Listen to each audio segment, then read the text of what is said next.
আমরা তো সব সময় আদালতের কাছে ন্যায় বিচার প্রার্থনা করি, কারণ আদালতের কাছে ন্যায় বিচার প্রার্থনা করার জায়গাটাই আদালত।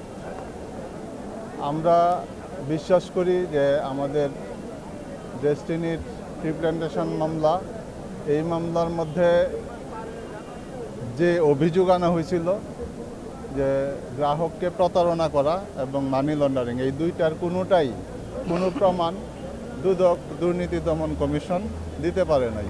কাজেই আমরা প্রত্যাশা করছি যে উনি বেকসুর খালাস হবেন, রফিকুল আমিন স্যার সহ অপর সকলেই বেকসুর খালাস হবে। কিন্তু এই যে দীর্ঘসূত্রতার কথা, এটা হইতে পারে যে আদালত রায়টা সম্পূর্ণ দেখতে পারে নাই বা সম্পন্ন করতে পারে নাই, এই জন্য হয়তো উনি জানুয়ারি 15 তারিখে ডেট দিচ্ছেন। তো আমরা প্রত্যাশা করব যে 1.5 মাস সময়ের মতো উনি সময় নিয়েছেন রায় প্রকাশ করার জন্য।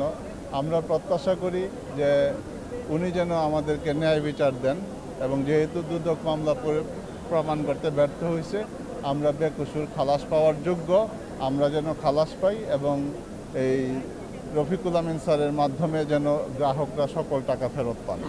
ডেস্টিনির বিনিয়োগকারী কর্মকর্তা যারা আছেন, অনেক লোক এখানে উপস্থিত হয়েছেন। আমরা আসলে একটা দীর্ঘ আশায় এখানে বুক বেঁধেছিলাম, আজকে চমৎকার একটা রায় আমরা পাবো। হ্যাঁ, দেখেন স্যার কিন্তু কিছুদিন আগেও তার সাফাই সাক্ষীতে বলছিল, মাননীয় আদালত আপনি কি রায় দিবেন আমি জানি না, বাট আমি চাচ্ছি যে জানুয়ারি থেকে আমার সকল বিনিয়োগের টাকা আমি ফেরত দিব, যে রায়ই দেন। তাহলে একটা লোক দীর্ঘ 12 বছর জেল খাটার পরও যদি এই ধরনের কথা বলতে পারে, তার মন মানসিকতা কীরকম হতে পারে? তো এরকম একটা লোককে, এরকম একটা সম্পদকে জেলে আটকাই রাখা আমি মনে খুবই লজ্জাজনক এবং দুর্ভাগ্যজনক মনে করি। তারপরেও আমরা জানুয়ারি 15 তারিখ পর্যন্ত অপেক্ষা করব।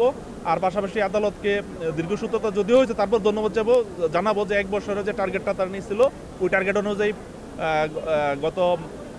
আজকে রায় হওয়ার কথা ছিল। যে কোনো কারণেই হোক এটা করতে পারে নাই।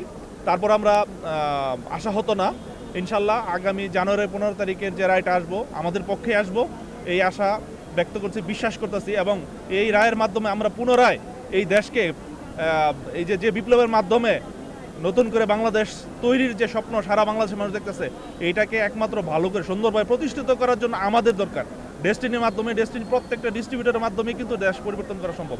কারণ স্যার আমাদের শিখাইছে সততা ইজ দ্য অনলি পলিসি, মানে আমরা সততার সহিত কাজ করব।